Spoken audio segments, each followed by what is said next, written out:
পুরো এলাকার মানুষ অবাক, ভয় পেয়ে যায়। এত বড় একজন পুরোহিত, অথচ ওনাকেও দানবগুলো ছাড়ল না। প্রায় অনেক দিন চলে যায়, কোনো পুরোহিত এই দিঘির রহস্য উদ্ঘাটন করতে আসেনি। কোনো সমাধান না পেয়ে এলাকার ও বাড়ির সবাই সিদ্ধান্ত নিল দিঘিটির তলা দেখবে, কি এমন রয়েছে দিঘির তলাতে, যা হওয়ার হোক। তারপর অনেক দূর দূরান্ত থেকে তখনকার সময়ের পানি শুকানোর 5টি মেশিন এনে লাগানো হয় দিঘিটির তলাতে কি এমন রয়েছে দেখার জন্য। 2 দিন চলে যায়, একটুও পানি কমেনি। সবাই সিদ্ধান্ত নিল 5টি মেশিনে কাজ হবে না, আরও কিছু মেশিন লাগাতে হবে। আরও 3টা মেশিন সংগ্রহ করে লাগানো হলো। পানি কিছুটা কমতেছিল, এদিকে মেশিনগুলো বারবার সমস্যা দেখা দেয়। মেশিনগুলো দেখাশোনার জন্য শহর থেকে একজন মেকানিক আনা হয়। মেকানিক দিন রাত মেশিনগুলোর দেখাশোনা করে। মেকানিক জানে না দিঘির রহস্যের ঘটনার কথা। তেমনি একদিন রাত গভীরে মেশিনগুলো বন্ধ হয়ে গেল। উনি তা চালু করতে যায়।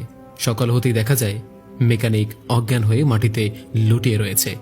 সবাই ধরাধরি করে তাকে বাড়িতে নিয়ে আসে।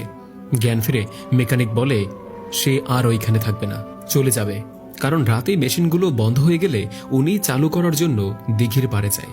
হঠাৎ দেখতে পায় দিঘির অপর পাশ থেকে লাল দমকা আলো তার দিকে ধেয়ে আসছে এবং তাকে একবার উপরে তুলে আবার মাটিতে ফেলে দেয়। আরেকটি আলো তার গালে থাপ্পড় দেয়। সে আর কিছুই বলতে পারবে না। সেই মেকানিক ভয়ে চলে যায়। দিঘির পানি প্রায় অর্ধেক শুকানো হয়ে গিয়েছিল মাত্র। পরদিন সকালে একটি মেশিনও পাওয়া যায়নি। এলাকায় এই ঘটনা আরও ছড়াতে লাগলো। এতদিন মানুষ গায়েব হতো, আর আজ মেশিনগুলো গায়েব। শুধু তাই নয়, দিঘির পানি সেই আগের মতো ভরপুর হয়ে গিয়েছে। পুরো দিঘির পানি ঘোলা হয়ে যায়। কেউ আর এই দিঘি সম্পর্কে কিছুই বলতে চায়নি এবং এর ঘটনার রহস্য খুঁজে বের করতে চায়নি। সবার ভিতরেই ভয় সৃষ্টি হয়, যদি তাদের কোনো ক্ষতি হয়। কিছুদিন পর ওই বাড়িতে আরেকটি নতুন বিবাহ হয়। বিয়ের রাতেই স্বামী মেয়েটিকে দিঘির ভয়ানক ঘটনার কথা জানিয়ে রাখে। মেয়েটি ছোট থেকেই খুব কৌতূহলী ছিল। বিয়ের রাতে স্বামীর মুখ থেকে দিঘির ঘটনা জানার পর কাউকে না জানিয়ে সন্ধ্যার সময় দিঘির ওই পারে যায় আলোগুলো দেখার জন্য। গিয়ে কিছুই দেখতে পায়নি, চলে আসে। পরদিন আবার যায়, কাউকেই দেখতে পায়নি। তারপর ওই রাতেই মেয়েটি মারা যায়। ওই বাড়ির পাশ দিয়ে একদিন এক দরবেশ যাচ্ছিল। দরবেশ দিঘিটির চারপাশ ঘুরে এসে সবাইকে বলল, আমি জানি যে তোমাদের দিঘিতে কি রয়েছে এবং তোমাদের সাথে কি ঘটতেছে। কেউ কোনোদিন এই দিঘির রহস্যের ঘটনা শোনার পর কিছু বলতে আসেনি, অথচ উনি এটার রহস্যের কথা জানে এবং সমাধানও দিতে পারবে বলছে। এলাকার সবাই দরবেশকে অনুরোধ করে যে আমাদেরকে এই রহস্যের ঘটনার কথা জানান এবং মুক্তির উপায় বলুন। দরবেশ বলল, এই দিঘিতে কিছু দানব বসবাস করে। মানব জাতি দিঘিটি ব্যবহারের কারণে তাদের সমস্যা হয়। তারা সেই বহু শতযুগ পূর্ব থেকেই এই দিঘিতে বসবাস করে যাচ্ছে। এই দিঘিটির মাঝখানে একটি বিশাল গাব গাছ ছিল। দরবেশ বলল, জমিদার বাড়ি থেকে নামার পথেই এই গাব গাছটি পড়ত। তখনকার সময়ে রক্ষণসূত্র নামে একজন হিন্দু জমিদার এই বাড়িতে থাকত। তার নামেই বাড়ির নাম চলত। পুরো এলাকা একাই সে পরিচালনা করত। দূর দূরান্ত থেকে বিভিন্ন বংশের হিন্দু পরিবার এই গাব গাছটিতে পুজো দিতে আসত। দিন দিন পুজো দেওয়ার প্রভাব বাড়তে থাকে। হঠাৎ একদিন দেখা যায় একজন মহিলাকে মেরে অসচেতন অবস্থায় পুজো মণ্ডলের পাশে রাখা হয় এবং মহিলাটির 2 বছরের বাচ্চাকেও মেরে গাব গাছটির ডালে ঝুলিয়ে রাখা হয়। এই ঘটনায় পুরো এলাকা জুড়ে হৈ হুল্লোড় শুরু হয়ে পড়ে। সবাই বলাবলি করে জমিদার বংশের কেউ হয়তো মহিলাটিকে ধর্ষণ করে মেরে পুজো মণ্ডলের কাছে রেখে দিয়ে যায় এবং তার বাচ্চাটিকে মেরে গাব গাছে ঝুলিয়ে রাখে। সবাই জমিদার বাড়ির প্রতি থেকে মুখ ফিরিয়ে নেয়। কেউ আর আসেনি সেই গাব গাছটিতে পুজো দিতে। তারপরে প্রতি রাতে দেখা যায় গাব গাছটির উপরে লাল দমকা কিসের আলো জানি জ্বলে। একজন ব্যক্তি রাতে গাব গাছটির কাছ দিয়ে যাওয়ার সময় আলোটি দেখতে পায় এবং আলোটি কিসের ভালো করে দেখার জন্য গাছটির অতি নিকটে যায়।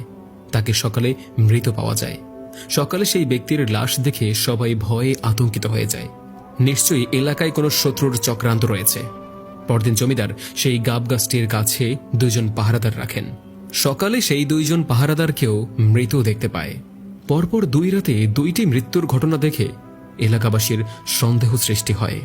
নিশ্চয়ই এটা কোনো শয়তানের কাজ হতে পারে, তা না হলে পরপর এত মানুষ মারা যাবে কেন? তারপর একজন যাজককে আনা হয় এর রহস্য জানার জন্য।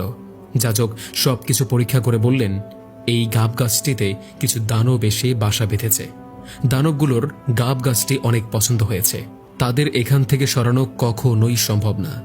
সেই মহিলাটিকে ও বাচ্চাটিকেও তারাই হত্যা করেছে, এবং রাতের আধারে পাহারাদার ও প্রতীক ব্যক্তিগুলোকেও তারাই হত্যা করেছিল, আর মহিলাটিকে অসচেতন অবস্থায় রেখেছে। তার কারণ হলো সবার যাতে এই স্থান ও গাব গাছটির প্রতি ঘৃণা জন্মায়, এবং ওইখানে কেউ যাতে আর পুজো দিতে না আসে। তাদের যেই বাধা দিতে আসবে তারই ক্ষতি করবে, তাই অতি দ্রুত একটা কিছু করতে হবে। যাজক বলল, এখান থেকে তাদেরকে সরানোর জন্য একটা কাজই করতে পারো। যেহেতু গাব গাছটিতেই তারা বাসা বাঁধছে, এই গাব গাছটি কেটে ফেলতে হবে, তাহলেই হয়তোবা তারা এখান থেকে চলে যেতে পারে। তারপর জমিদার যাজকের কথা মতো এই গাব গাছটি কাটানোর সিদ্ধান্ত নেন। পরদিন 4 জন কাঠুরিয়া দ্বারা গাব গাছটি কাটানো হয়। ওই রাতেই 4 জন কাঠুরিয়ার জ্বর হয়ে মারা যায়, এবং গাব গাছটির শিকড়ের জায়গাটি বিশাল গর্তে পরিণত হয়। পরদিন এলাকা জুড়ে ঘটনাটি ছড়িয়ে পড়ে। 4 জন কাঠুরিয়ার মৃত্যুর দায়ভারের ক্ষতিপূরণ জমিদারকে দিতে হয়। জমিদার রক্ষণসূত্র গর্তটা দেখার জন্য সেখানে যায়। গর্তের গভীরতা দেখার জন্য খুব কাছে যায়, এবং জমিদার রক্ষণসূত্র সেই গর্তের পাশে দাঁড়ালে মাটি ভেঙে গর্তে পড়ে যায়। অনেক লোক আসে জমিদারকে গর্তের ভিতর থেকে তোলার জন্য, কিন্তু ওপর থেকে কেউ গর্তের ভিতরের অংশ দেখতে পায়নি। অনেক অন্ধকার আর অন্ধকার দেখা যায় শুধু।